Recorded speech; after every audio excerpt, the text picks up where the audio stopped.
The divine transformation, steps to become a god or goddess. If there's a single greatest ambition that a human being can possess, it's to become a god or a goddess.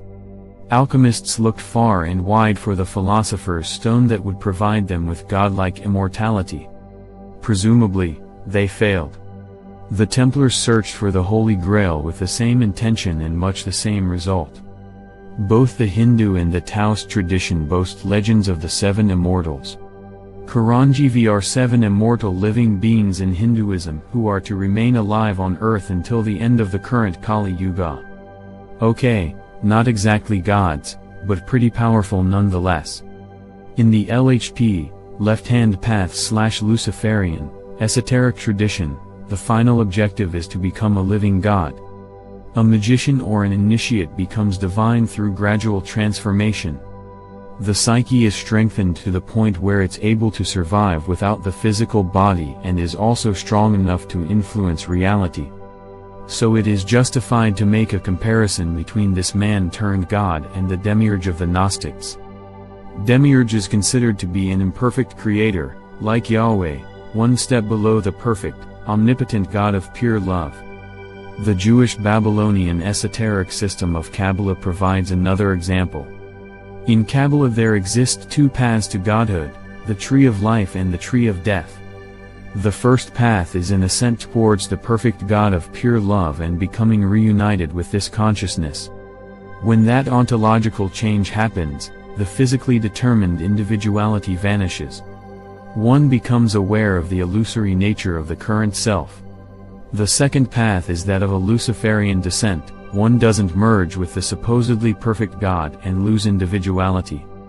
Instead, the exact opposite happens, one becomes an entirely new god, a demiurge.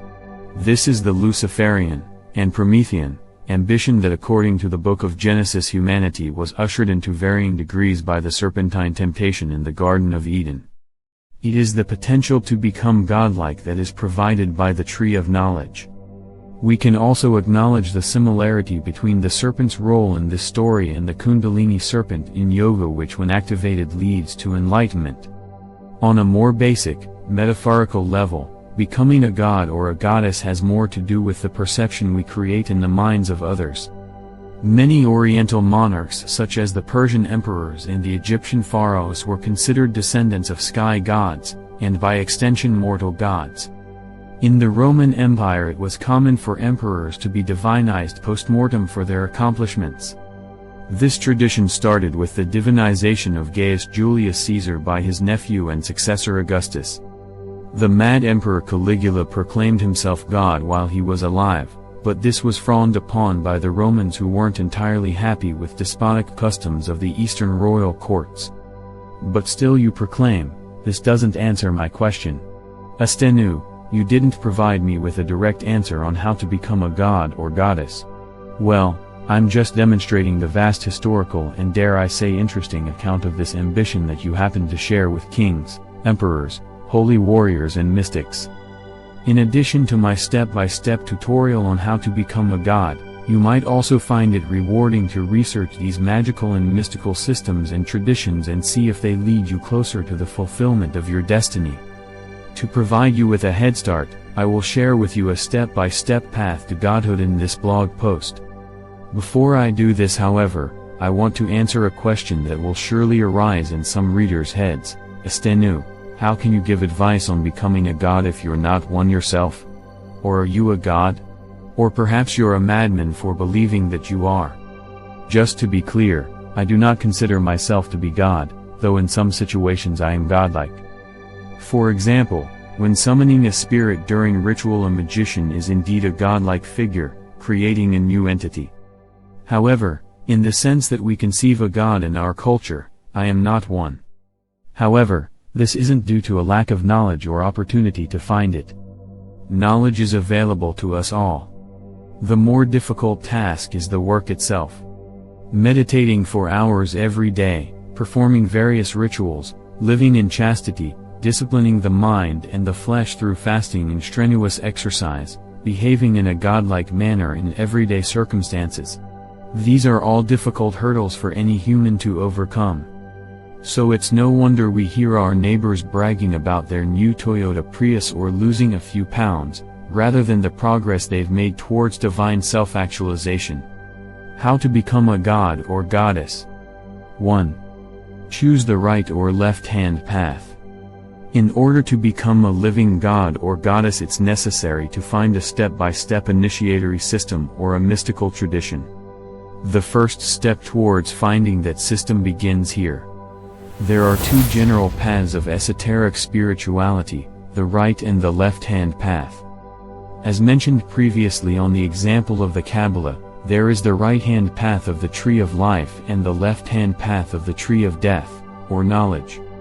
In every esoteric tradition where the RHP and LHP is available, the RHP is about returning to God, becoming one with the absolute being.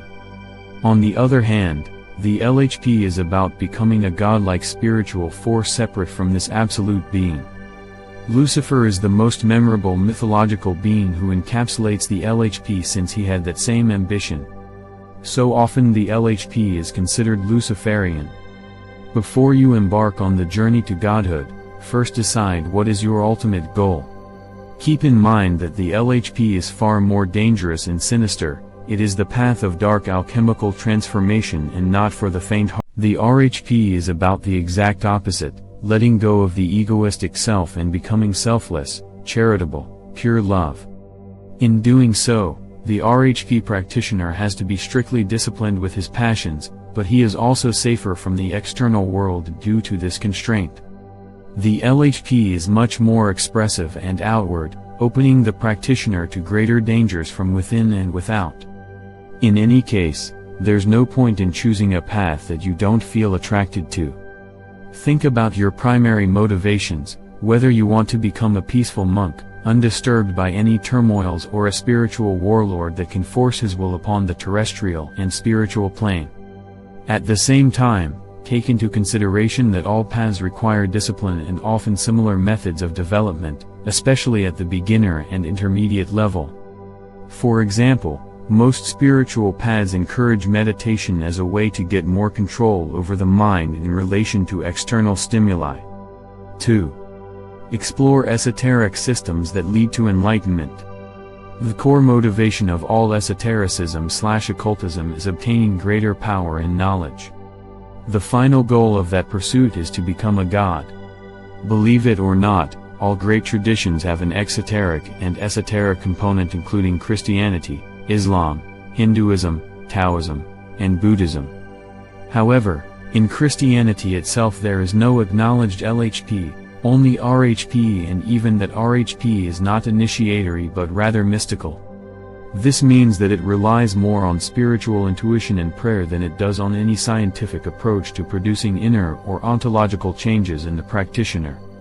Think of Christian monks or desert fathers such as Saint Anthony as an example. Think of Saint Augustine or Saint Paul, both receiving instant revelation from God. However, the situation with Christianity is very peculiar. While this religion doesn't have a LHP initiatory path ingrained in it, the occult, historically prosecuted underground centered around Satan and Lucifer, is the offspring of Christianity. Therefore, the rebellious Satanists and Luciferians, the magicians such as Aleister Crowley or Gilles de Rais, are indeed legitimate initiates of the LHP within the Christian tradition. Their prosecution by the RHP zealots is in fact quite revealing of their relations. Hinduism is systematically most developed in this regard, so I will explore it as the primary example. In Hinduism both the RHP and LHP are practiced by yogis and considered to be legitimate. Both are centered around the chakras or the 7 primary energy points within the body, but there are different approaches to activating them. The method for reaching divinity is to open all the chakras, starting with the root chakra at the base of the spine and ending with the crown chakra on top of the head. Once the chakras are open, an energetic force ascends from the base of the spine through each of the 7 chakras, including the third eye, and finally activating the crown chakra. At this point the practitioner is enlightened and has become godlike. There are many different types of yoga. Yoga means union in knowledge, that one can practice, karma, bhakti, Jnana and Raja. Each of these subsets provides a different approach to enlightenment. Karma Yoga is about performing one's duties and letting go of selfish desires. Bhakti is the path of love in which the focus is placed on worshipping a deity. Jnana is the path of knowledge in which one is constantly reminded of the illusory nature of reality with intellectual argumentation. Raja Yoga or Royal Yoga is the path of meditation and chastity practiced most notably by the great yoga master Swami Vivekananda. More of a LHP approach is provided by Tantrism and Shaktism. These yoga paths provide a more direct and forceful approach to activating these dormant energies. Exploring these paths would derail our intention of providing a general overview, so I recommend Julius Evola's book The Yoga of Power for an in-depth exploration. Taoism doesn't have a strict division between RHP and LHP because the difference is already present between Confucianism and Taoism. Taoism itself is very esoteric and initiatory and the counterpart to the more socially oriented Confucianism. The emphasis is placed on non-duality through the understanding and internalization of the perfect unity of yin-yang, black and white, water and fire. The practical path in Taoism for becoming God is Qigong and in Taoist alchemy. Qigong translates as Qi equals energy, Gong equals work, working with energy. The goal is to increase and balance one's Qi. When the Qi is exceptionally strong and the mind focused, it can create a golden essence of a purely spiritual nature. This is the Taoist equivalent to the philosopher's stone of Western alchemy, a transformation of base metal to gold in metaphorical sense. Taoists believe that after death some people reincarnate immediately into physical form, others linger on as ghouls in the spiritual plane while others can exist for much longer, even forever as released spirits. It all depends on how strong and well developed one's soul is. The point of Taoism practiced on this esoteric level is to strengthen the soul to a point where it is completely free from physical reincarnation and can wander freely as a divine spirit with all the godly powers you can imagine. The point of this small overview of a few notable esoteric traditions is to open your mind to the vast possibilities that surround us. There are many other esoteric paths, such as Hermeticism, for example as practiced by the Golden Dawn in 19th century, Gnosticism, chaos magic, Godic magic, Kabbalah etc. Explore as many paths to godhood as you can. This will provide you with a greater understanding as you find similarities between them and are able to look beyond the surface of their symbolisms. For example, yoga has the system of chakras, but Qigong also acknowledges various energy points similar to chakras. What the yogis call the third eye, the Taoists call upper dantian. It's basically the same thing. Both systems are about activating various energy points within the body to reach enlightenment. Even more surprisingly, the ancient Egyptian priests knew about these energetic points as well. In The Temple and Man, renowned esotericist Schwaller de Lubitsch discovers that the architecture of the Temple of Luxor provides an anatomical depiction of the human body with striking similarities to other esoteric traditions and possibly an initiatory path of ancient Egyptian origins. So there is truly a lifelong opportunity of learning available if you are passionate about becoming a god/goddess with many profound and interesting traditions worth exploring. 3. Dedicate yourself to one spiritual system. After you've explored the esoteric traditions that interest you, it's time to select one and stick to it until you've reached your goal. It's important to choose a system and stick to it because all of them are paths that lead to the same goal, becoming a god/goddess. But if you switch between them all the time, you will get confused and won't progress as quickly, or not at all. It's like having a workout program for building muscle. Every good workout program uses some type of progression, lifting more weight, doing more reps, reducing rest between exercises, so that the muscle has to adapt by getting stronger and bigger. But it's hard to keep track of the progress if you're constantly changing the plan. So back to our mission here, it doesn't matter whether you choose to be a Taoist, Sufi, alchemist or something else, as long as you stick to the initiatory path of that tradition from start to finish without wavering or giving up. That's why I encourage you to learn about as many systems as you can first, so that you choose the path that you feel most attracted to. When you finally make that choice, be extra vigilant in learning and practical application of those teachings. 4. Find an enlightened master. To find a teacher for becoming a god seems a bit strange. That teacher must be a god himself, and gods are not easy to come by, right? Well, that's sort of true. An enlightened master has reached a point at which his godhood is actualized, and finding one is very difficult. All initiatory systems require a teacher-student relationship because the task requires a lot of practical insight. So it's very helpful to have someone who's been there, done that, to help the student as a guide through this perilous journey. If you can find a worthy master, whether it's on the Himalayas or a South American jungle, it's definitely worth it if you're serious about this quest. A good teacher can speed up your progress by decades. Unfortunately, many of the esoteric paths mentioned earlier are very ancient, and good masters are hard to find, if they even exist in the modern world. Schools of initiation are particularly hard to find and mostly extinct. In the end, most of us have to rely on what was written by ancient masters and experiment by ourselves, progressing through trial and error. 5. Practice your divinity every day. After you've learned about the theory and dabbled in the practices for a while, all that is left is to take the bull by its horns and not let go until you've exhausted it entirely. That is to say, until you've become a god. Aside from the practices that are unique to spiritual systems, there is a lot you can do in terms of behavior to become more godlike. The Stoic philosopher Epictetus has a few words of advice on this manner. Remember that you must behave as at a banquet. Is anything brought round to you? Put out your hand, and take a moderate share. Does it pass you? Do not stop it. Is it not come yet? Do not yearn and desire towards it, but wait till it reaches you. So with regard to children, wife, office, riches, and you will some time or other be worthy to feast with the gods. And if you do not so much as take the things which are set before you, but are able even to forego them, then you will not only be worthy to feast with the gods, but to rule with them also. 4. By thus doing, Diogenes and Heraclitus, and others like them, deservedly became divine, and were so recognized.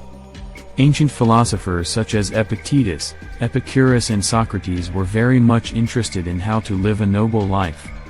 Exploring their thoughts and ideas is worthwhile. Because, if we cannot live a noble life as humans, perhaps our ambition to become gods is a bit of a stretch? The noble life in the ancient world didn't have as much to do with the Christian morality of charitable love that we often equate it with today. It was based on virtues such as mental fortitude, noble conduct, strength, courage, etc. By practicing these virtues on a consistent basis, a person builds character, and this has direct implications on spiritual progress as well. 6. Be ready for hardship. If you thought that studying for a degree or getting six-pack abs was difficult, how difficult do you think it will be to become a god? You will literally have to strip yourself of your humanity. I don't mean that in any moralistic sense, but rather that you will have to entirely change your perception of reality.